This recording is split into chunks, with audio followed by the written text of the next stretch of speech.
तो हम सब भले वृंदावन में बैठे हैं, पर थोड़ी देर के लिए अपने मन को अयोध्या जी ले चलें। भगवान रामलला के चरणों को प्रणाम करके जल्दी से आ जाएं। बोलिए राजा रामचंद्र भगवान की जय। हजारों वर्षों का संघर्ष था, कितने हिंदू मारे गए, तब कहीं जाकर के ये मंदिर बना राम जी का। और उस मंदिर में मुस्कुराते हुए 5 वर्ष के रामलला बैठे। रामलला अकेले ही बैठे हैं, माता जानकी जी नहीं है साथ में। क्यों जानते हैं? क्योंकि यह रामलला का 5 वर्ष का विग्रह है। वह विग्रह है जिसमें रामलला का विवाह नहीं हुआ था। तो रामलला बैठे हैं और भव्य राम मंदिर अभी बन ही रहा है, कार्य चल ही रहा है। हम सब बड़े पुण्यशाली हैं कि अपनी आंखों से राम जी की प्रतिष्ठा को पिछले वर्ष देख पाए, और इस वर्ष पुनः राम जी का पावन प्रतिष्ठा के 1 वर्ष पूरे हुए। पहला महा उसको हम दूर से ही दर्शन कर पाए। बोलिए राजा रामचंद्र भगवान की जय। राम जी से जुड़ी बहुत सारी बातें, बहुत सारी कथाएं, बहुत सारी चर्चा आज हम आपसे कहेंगे। क्योंकि रामलला का आज उत्सव है, तो बात शुरू करते हैं रामलला से ही। रामलला, भगवान को रामलला कौन कहता था जानते हो? माता कौशल्या प्रेम से राम जी को मेरा लल्ला है, मेरा लला है राम, प्रेम से कहा जाता था राम जी को रामलला। जैसे वृंदावन में राधा रानी को लली कहा जाता है, भानु लली, रसभानु लली। तो लली और लला यह एक भारत की सबसे प्राचीन भाषा है, लली और लला। लला कहाँ जा रहे हो? लली कहाँ हो? तो ये प्राचीन भाषाएं हैं, सबसे पहले की वो भाषाएं जिन भाषाओं का माँ कौशल्या प्रयोग करती थी, जिन भाषाओं का माता कीर्ति प्रयोग करती थी, जिस भाषा का प्रयोग माता यशोदा करती थी, ये वो प्राचीन भाषा है। राम मंदिर बना, प्रतिष्ठा हुई, पर राम जी आज तक सवाल के घेरे में। सोशल मीडिया में कुछ मूर्खों के अपवाद सुनते हैं। कितने मूर्ख हैं समाज में कुछ लोग, अज्ञान की पराकाष्ठा पार कर ली। एक आदमी कह रहा था सोशल मीडिया पर, बोले मैं राम होता तो कभी अपनी पत्नी को वनवास ना भेजता किसी के कहने से। पहली बात तो देखो, तुम राम हो ही नहीं सकते। दूसरी बात यह है कि आप होते राम जी की जगह, थोड़ी देर के लिए कल्पना करिए, आप होते राम जी की जगह तो क्या भगवती पत्नी को वनवास भेज देते? आप सबसे सवाल है, नहीं भेजते।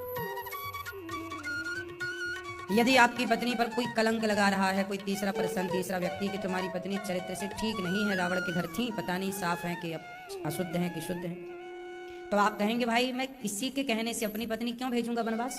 बात सही है, पॉइंट है, तर्क है। किसी के कहने से थोड़ी मैं अपनी गृहस्थी बिगाड़ लूं। तो राम जी क्या इतनी सी बात नहीं समझ पाए? क्यों बिगाड़ ली राम जी ने अपनी गृहस्थी? किसी तीसरे पर्सन के कहने से, धोबी के कहने से राम जी ने सीता मैया को। क्या राम जी इतना भी नहीं समझ पाए? देखो, आज की स्थितियां और तब की स्थितियों में अंतर था। आप हैं सिर्फ पति, आप लोग क्या हैं? सिर्फ पति। तो आप किसी के कहने से अपनी पत्नी को क्यों वनवास भेजोगे? बात सही है, ये बात आप पर लागू होती है। आप मत भेजना किसी के कहने से, क्योंकि आप हैं सिर्फ पति। आप क्या हैं? केवल मैया चला लो मोबाइल। यहां भी बैठ के मोबाइल ही चलाना है, तो फिर आने का मतलब क्या हुआ? आप किसी के कहने से अपनी पत्नी को वनवास मत भेजना। लेकिन राम जी कौन है? राम जी ने जिस समय सीता मां को वनवास दिया, उस समय राम केवल पति नहीं थे। उस समय राम क्या थे? अयोध्या के राजा थे। और राजा यदि राम थे तो धोबी कौन हुआ? प्रजा हुई। और प्रजा कह रही है कि हम आपकी पत्नी को स्वीकार नहीं करेंगे रानी के रूप में, महारानी के रूप में। तो राम एक ऐसे आदर्शवान राजा हैं कि राजा का धर्म क्या है? परिवार की बात सुने, बोलो राजा का धर्म क्या है? परिवार और प्रजा, किसकी बात सुनना धर्म है राजा का? बोलो। हाँ, राम एक राजा हैं। केवल पति होते तो तुम भौंकते रहो, हम थोड़ी भेजेंगे तुम्हारे कहने से। कोई पत्नी क्यों भेजेगा भाई वनवास? लेकिन राम जी एक तंत्र को मजबूत करना चाहते हैं, आने वाली पीढ़ी अपने परिवार को महत्व देने लग जाएगी, तो राज सत्ताएं ना चलेंगी। राज सत्ताएं परिवार की सलाह से नहीं, प्रजा की सलाह से चलनी चाहिए। आज यही तो गड़बड़ हो गई। आज हमारे राजतंत्र में सारा परिवारवाद घुस गया। राम यही तो नहीं चाहते थे। राम ने परिवार को महत्व नहीं दिया, परिवार से अधिक राम जी ने प्रजा को ऊपर रखा। देखिए, सीता राम के बगल में बैठने वाली उनकी अर्धांगिनी, लेकिन उन अर्धांगिनी पत्नी को भी एक सामान्य नागरिक के कहने से निष्कासित कर दिया, छोड़ दिया। इससे राम जी समाज को यह बताना चाहते हैं कि जो कभी परिवार का पक्ष नहीं लेना है, सदा प्रजा का पक्ष लेना है। अब आप एक सवाल कर सकते हो कि प्रजा ही गलत हो तो क्या करें? प्रजा ही, उस समय तो धोबी गलत ही था ना, प्रजा गलत ही थी। सवाल दूसरा खड़ा हो गया कि यदि प्रजा ही गलत हो तो क्या करें? राम जी बोले प्रजा गलत है तो प्रजा अपनी गलती बाद में सुधार लेगी। लेकिन यदि राम ने प्रजा के कहने से वनवास नहीं दिया तो क्या होता? अच्छा, धोबी यही तो कह रहा था कि आप अग्नि परीक्षा दे दो, हम मान लेंगे कि आप पवित्र हैं। और सीता मैया अग्नि परीक्षा पहले दे चुकी थी, एक बार और दे देती, किस्सा ही खत्म था। अब सवाल ये खड़ा हुआ कि राम जी, सीता मैया ने अग्नि परीक्षा धोबी के कहने से क्यों नहीं दी? चाहती भाई, आपने आरोप लगाया, राम जी सीता जी आती, भाई तुम्हें संदेह है ना, आओ सारी प्रजा इकट्ठी हो जाओ, जिसको डाउट है आओ सब लोग, आओ सबको इकट्ठा करती, और सीता मैया खत्म। पर सीता मैया ने परीक्षा तुरंत नहीं दी। क्यों नहीं दी? इसका रीजन कभी आपने सोचा है? कारण जाना है? कोई डीपली नहीं घुसता, कारण नहीं जानता, केवल बातें सुन सुन के हाँ जी राम जी गलत किया उन्होंने, गर्भवती नारी को तो भेज देना गलत, बिल्कुल मैं तो इस पक्ष में राम को गलत मानता हूं। बड़ा होशियार चंद बनता है आदमी, आधा अधूरा ज्ञान रख लेगा और अपने आप को होशियार चंद्र मान लेगा, हाँ राम को गलत ठहरा देगा। मूर्खानंद। सुनो, सीता मैया ने परीक्षा क्यों नहीं दी? आप बताओ। चाहती तो दे देती, क्यों नहीं दी? आप बताओ। हैं? नहीं, सबको खड़ी कर लेती ना, तो दोबारा कहने वाले आओ आओ, ये डिंडोरा पिटवा देते, फलानी तारीख को हम परीक्षा देंगे, सब लोग आ जाते। आप बताओ। नहीं बताओगी? आप बताओ बेटा, आप बताओ। सीता मैया ने अग्नि परीक्षा क्यों नहीं दे दी? तुरंत सबका मुंह तुरंत बंद हो जाता, किस्सा खत्म। आप बताओ भैया। नहीं, आप बताओ। हाँ बताओ।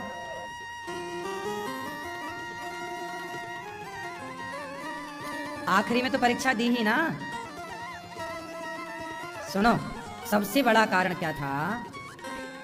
आप यदि सीता माँ की जगह होती, थोड़ी देर के लिए अपने को रखो सीता माँ की जगह। आप सारी स्त्रियां थोड़ी देर के लिए सीता माँ की जगह हो जाओ, और जिस दिन आप सीता माँ की जगह हैं और आप हैं गंगा की तरह पवित्र, आप हैं, और जब आप पवित्र हैं, और प्रजा कौन होती है? राजा होता है पिता, रानी होती है माँ, और प्रजा होती है पुत्र। प्रजा कौन है? प्रजा पुत्रवत होती है कि नहीं? तो आप यदि सीता हैं तो आपकी प्रजा, वो धोबी जो कह रहा है कि पहले मैं कैसे मानूं कि तुम शुद्ध हो, तो धोबी और सीता का रिश्ता क्या हुआ? माँ बेटे का हुआ। इस हिसाब से कि राजा तो सबका पिता माना जाता है ना, तो रानी सबकी माँ हो जाएगी, राजमाता हो गई ना वो। तो सीता माँ कौन हो गई? माँ। और धोबी जो था वो कौन हो गया? राजा और प्रजा के रिश्ते से हो गए माँ बेटे, हो गए ना। अब आप बताओ मैया कि आप यदि सीता होती और आपकी ही प्रजा, आप रानी होती और आपकी प्रजा यदि आपके चरित्र पर लांछन लगाती, तो सोचो क्या कभी आपका उस प्रजा, उस संतान के साथ रहने का मन करता जो आपके चरित्र पर लांछन लगाए? सीता माँ परीक्षा दे सकती थी, प्रूव कर सकती थी कि मैं शुद्ध हूं, पर सीता माँ बोली नहीं। एक होते हैं ना मन से उतर जाना। सीता माँ को लगा कि जब आपको मेरे मतलब आपको अपनी माता पर विश्वास ही नहीं है, तो ऐसी संतानों के साथ हम मैं कैसे परीक्षा देकर भी कैसे रहूं? परीक्षा में दे भी दूं, पास भी हो जाऊं, तो भी लाला, तो भी बेटा तुम्हारे संग रहने में मजा ना आएगा। क्यों जी, बात सही है? आप हमें एक बार कलंकित कर दो और फिर कितना भी हमें सॉरी कहो, लेकिन वो ना भूलता नहीं है फिर। सही है कि गलत है? इसलिए कहता हूं कुछ भी ना बोला करो, फिर तुम कितनी सॉरी रगड़ो, कितनी भी नाक रगड़ो, कुछ चीजें हैं जो फिर कभी नहीं ठीक हो सकती। सही है, कुछ चीजें हैं ठीक हो सकती हैं। मैंने आपका दूसरे तरीके से अपमान कर दिया, वो क्षमा हो सकता है। मैंने आपको थप्पड़ मार दिया, क्षमा हो सकता है। मैंने आपको गाली गलौच दे दी, क्षमा हो सकता है। पर मैंने यदि किसी के चरित्र पर लांछन लगाया ना साहब, सुनो, वो क्षमा होगा नहीं। बहुत संभाल के इस जिह्वा का प्रयोग करना चाहिए, कुछ भी नहीं बोलना चाहिए। सही है, आपका पति आपको कुछ भी कह देता है, आप ठीक लगता, चलो कोई बात, डांट रहा है, गाली दे रहा, गुस्सा कर, सब सही है। लेकिन तब ज्यादा आप दुखी होती हो जब वो कह देता है कि तू तो चरित्रहीन है। भले उसने गुस्से में कहा, भले उसका कहने का कोई भाव नहीं था, लेकिन ये बात सुनते ही आप, सही है ना, चाहे ये बात स्त्री कह दे अपने पुरुष को कि तुम तो चरित्रहीन हो, फिर वो विश्वास जमाना बिठाना पूरी जिंदगी लग जाएगी, तो रिश्ते नहीं। इसके लिए संतों ने एक दोहा लिख दिया कि रही मन धागा प्रेम का, मत तोड़ो चटिकाए, टूटे से फिर ना जुड़े, और जुड़े तो गांठ गांठ तो रह जाएगी। इसलिए कहता हूं, सीता माँ ने अग्नि परीक्षा जानकर नहीं दी। सीता माँ ने मन में बना लिया कि मैं परीक्षा तो दूंगी, पर ऐसी वाली दूंगी कि परीक्षा भी हो जाए और इन लोगों के साथ रहना ना पड़े। मैं रहना नहीं चाहती। बात तो सीधी ये थी कि सीता मैया अब आपके साथ रहना चाहती ही नहीं थी। कुल मिला के सीधी बात ये थी। क्यों जी, बात सही है। इसलिए सीता माँ ने स्वयं वनवास एक महर्षि, एक संत के आश्रम में जाना उचित समझा, और माँ भगवती सीता महर्षि वाल्मीकि जी के आश्रम में चली गई। कहाँ चली गई? किन के आश्रम में थी माता सीता? महर्षि वाल्मीकि जी के आश्रम। महर्षि वाल्मीकि जी ने सीता माँ को, अच्छा सीता माँ देखिए, महर्षि वाल्मीकि जी के यहाँ चली गई। माता सीता चाहती तो जनकपुर भी तो जा सकती थी, अपने पिता के यहाँ आनंद से रहती। आप लोग तो जरा सी खटपट होती है, तुरंत मैं मायके चली जाऊंगी, तुम देखते रहिए। सवाल खड़ा हुआ कि सीता माँ वनवास गई, महर्षि जी के आश्रम में रही, पिता के घर क्यों नहीं गई? ये मैया बताओ, आपके बगल वाली हरी मैया। सीता मैया बैठे बैठे बिंदास आनंद लो। सीता मैया पिता के घर भी तो जा सकती थी, क्यों नहीं गई? है?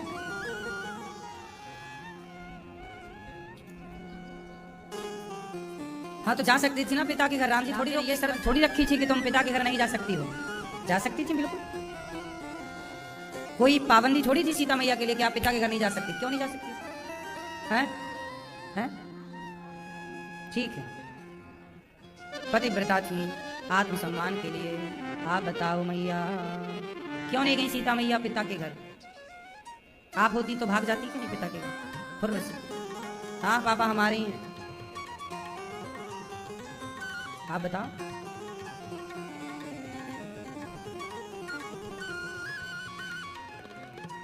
हाँ तो ससुराल तो घर है ही, सादर सास ससुर पद पूजा, यही ते अधिक धर्म नहीं दूजा।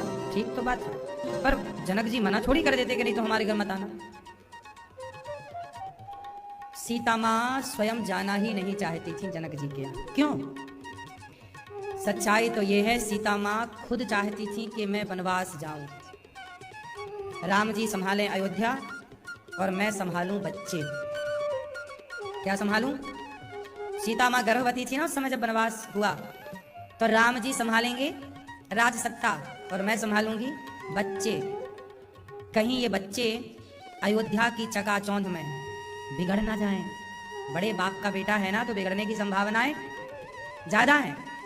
सीता मैया एक ऐसी जिम्मेदार माँ है कि वो अपने बच्चों के लिए खुद राम से कहती हैं कि प्रभु, जब पहली बार सीता माँ ने राम जी को एक खुशखबरी दी कि मैं माँ बनने वाली हूँ, आप पिता बनने वाले। जब राम जी को पहली बार पता लगा कि मैं पिता बनने वाला हूँ, तो राम जी ने सीता जी से कहा कि बताओ मैं आपको क्या दूं? आपने मुझे बहुत अच्छी खबर दी, गुड न्यूज दी, क्या मैं आपको दूं? तब सीता मैया ने कहा कि मैं आपसे मांगूंगी, देंगे? हाँ, राम जी से सीता मैया ने खुद मांगा है। ये वाल्मीकि रामायण में लिखा है। राम जी, मैं चाहती हूँ कि मैं अपने बच्चों को अयोध्या में जन्म ना दूं, किसी ऋषि के पास, संत के पास जन्म दूं। क्यों? बोले संत के पास रहेंगे। तो राम जी से सीता मैया ने कहा, आपको ये धनुष बाण चलाना किसने सिखाया है? बताओ राम जी को ये दिव्यास्त्र अस्त्र शस्त्र किसने दिए? हाँ, सीता मैया जान गई थी कि राजाओं के पास कुछ नहीं है। ऋषि मुनि जब अपनी ताकत देते हैं तब राजा कुछ होता है। राम जी को विश्वामित्र जी ने सारे अस्त्र शस्त्र दिए थे, हाँ या ना?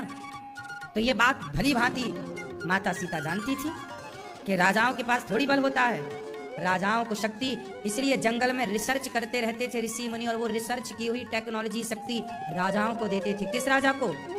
विश्वामित्र जी ने सारी शक्ति राम को ही क्यों दे दी, और किसी को क्यों नहीं? क्योंकि विश्वामित्र जी ने जान लिया कि जन कल्याण के लिए यही युक्त है, इसलिए पूरी ताकत उन्हें दे दी। उसी शक्ति से राम जी रावण को मार सके,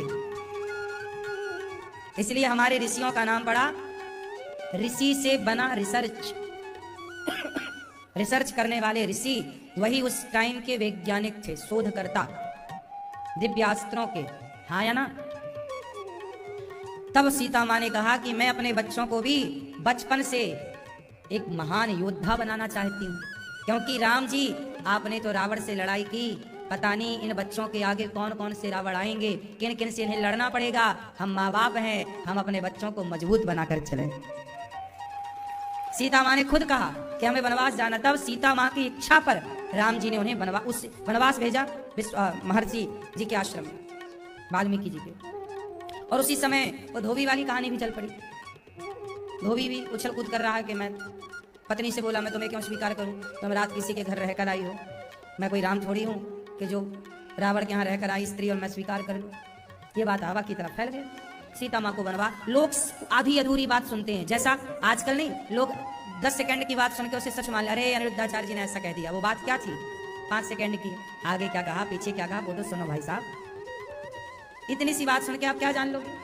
ऐसे ही राम जी के बारे में लोग आधा इतना सा जान पाए, अरे राम जी ने तो वनवास भेज दिया गर्भवती स्त्री को, बहुत गलत किया, बहुत गलत, इतना सुन पाए आप। उसके पीछे का रीजन नहीं जान पाए, कारण नहीं जान पाए। वाल्मीकि रामायण को आप पढ़ नहीं पाए, अन्य रामायणों का अध्ययन कर नहीं पाए, परिस्थितियों को समझ नहीं पाए, सीता की जगह अपने को रख नहीं पाए, राम की जगह अपने को रख नहीं पाए, आपने आरोप लगाना स्टार्ट कर दिया। क्यों जी, बात सही है? इसलिए महर्षि वाल्मीकि जी ने लव कुश को बचपन में ही इतना शक्तिशाली बना दिया कि हनुमान जी, भरत जी, लक्ष्मण जी सबको पराजित कर दिया लव कुश ने। नहीं कर दिया? इतना बड़ा ये शक्ति है। और सीता मैया यही चाहती थी कि मेरे बच्चे योग्य बने। हर माँ का कर्तव्य है, मेरी माँ पिता का भी कर्तव्य है कि तुम अपने बच्चों पर ध्यान दो, लेकिन आप सबसे मेरी प्रार्थना है कि आपके बच्चे योग्य ना बने तो फिर आपका पूरा सब कुछ बेकार है। यदि आपके बच्चे योग्य बन गए तो आपका त्याग, तपस्या, जप, तप सब सार्थक हुआ। इसलिए बच्चों की परवरिश में जरा भी लापरवाही ना करो।